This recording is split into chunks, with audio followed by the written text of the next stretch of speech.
रूस को स्कोव एयरबेस हमले में भारी नुकसान उठाना पड़ा है। ये रूस पर अब तक का सबसे बड़ा नुकसान है। रूस का सबसे आधुनिक स्ट्रेटेजिक बॉम्बर इस हमले में तबाह हुआ है। इसके अलावा रूस के सैन्य ट्रांसपोर्ट विमान भी नष्ट हो गए।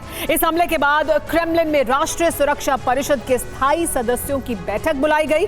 इस बैठक में तय हो चुका है कि स्कोव हमले का ऐसा प्रतिशोध लिया जाएगा जैसा यूक्रेन ने आज तक नहीं भुगता है। यानी सबसे बड़े हमले की तैयारी हो चुकी है। यह हमला टैक्टिकल न्यूक्लियर वेपन से हो सकता है। इसके टारगेट कौन कौन से देश हैं और ये देश रूस के निशाने पर क्यों हैं, इस रिपोर्ट में देखिए।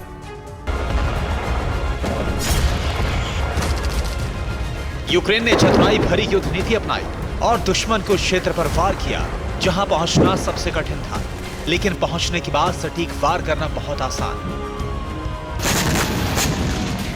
यूक्रेन का टारगेट बना उत्तर पश्चिम रूस का स्कोव एयरबेस, क्योंकि रूस ने सोचा भी नहीं था कि अक्षम यूक्रेन छल और मित्रों की ताकत का इस्तेमाल करके यहां पर हमला कर सकता है।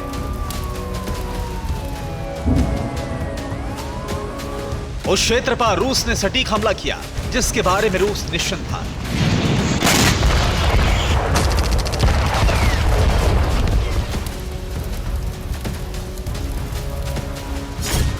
ये रूस के तबाह हुए IL-76 विमान के अवशेष हैं।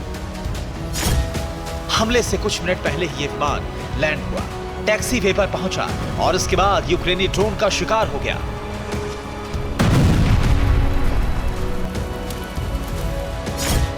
स्कोव बेस पर क्या हुआ उसकी कुछ तस्वीरें सामने आई हैं, जो सैटेलाइट से ली गई हैं और कुछ धुंधली हैं, मगर अंदाजा लगाना आसान है।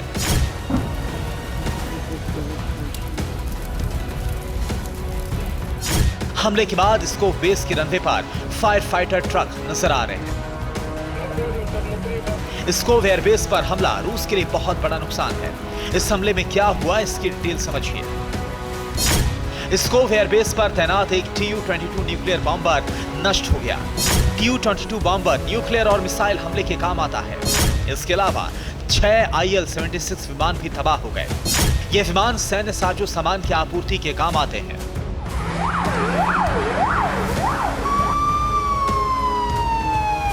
यूक्रेन के इस हमले में कुल 7 विमानों का नुकसान हुआ है। अब नुकसान का हिसाब किताब जानिए। हमले में एक Tu-22 बॉम्बर तबाह हुआ। इसकी कीमत है 62,000 करोड़ रुपए। इस हमले में 6 IL-76 ट्रांसपोर्ट विमान तबाह हुए। इन विमानों की कुल कीमत है 2,538 करोड़ रुपए। इसके अलावा एयरबेस पर रूस के रनवे तबाह हुए। इंफ्रास्ट्रक्चर को काफी नुकसान पहुंचा। इस हमले में रूस को करीब 65,000 करोड़ रुपए का नुकसान हुआ, जबकि यूक्रेन ने हमले में कुल 18 ड्रोन इस्तेमाल किए। इनकी कुल कीमत 3 करोड़ 42 लाख रुपए है।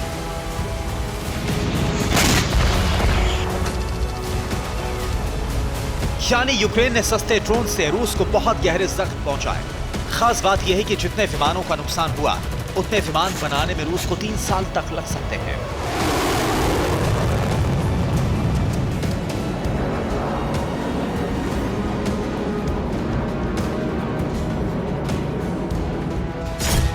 स्कोव हमले के बाद क्रेमलिन ने सबसे बड़े प्रतिशोध की फाइल साइन कर दी।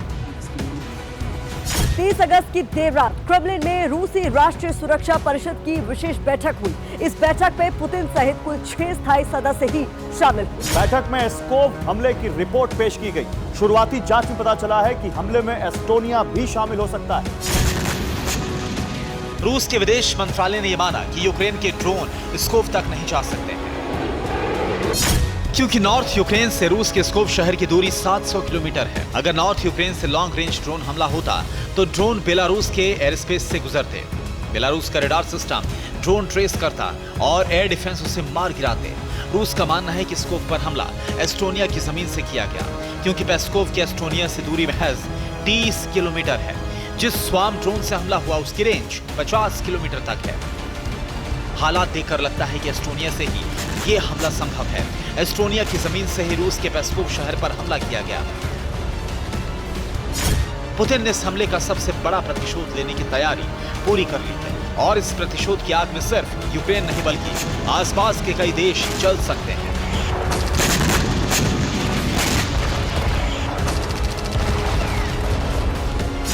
स्कोव हमले के प्रतिशोध की बारूदी शुरुआत हो चुकी है।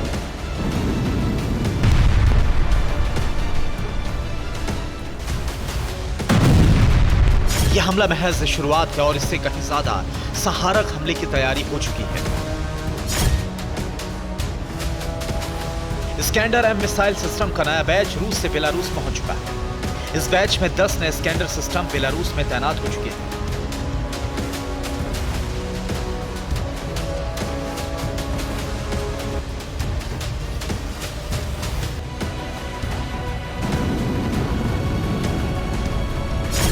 बेलारूस में स्कैंडर और टैक्टिकल न्यूक्लियर वेपन पहुंचाए जा चुके हैं।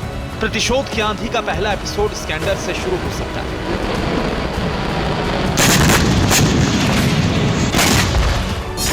बेलारूस की जमीन से स्कैंडर मिसाइल सिस्टम से यूक्रेन, पोलैंड, लातविया और एस्टोनिया पर टैक्टिकल न्यूक्लियर हमला किया जा सकता है।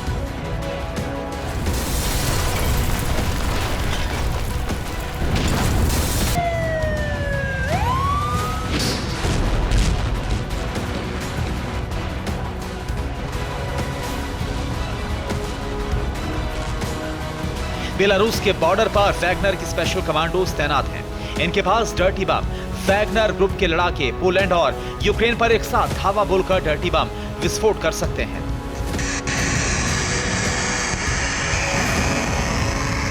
स्कोव के परमाणु प्रतिशोध का प्लान तैयार है और चिंगारी कभी भी ज्वाला में बदल सकती है। Bureau report, TV9 Bharatvarsh.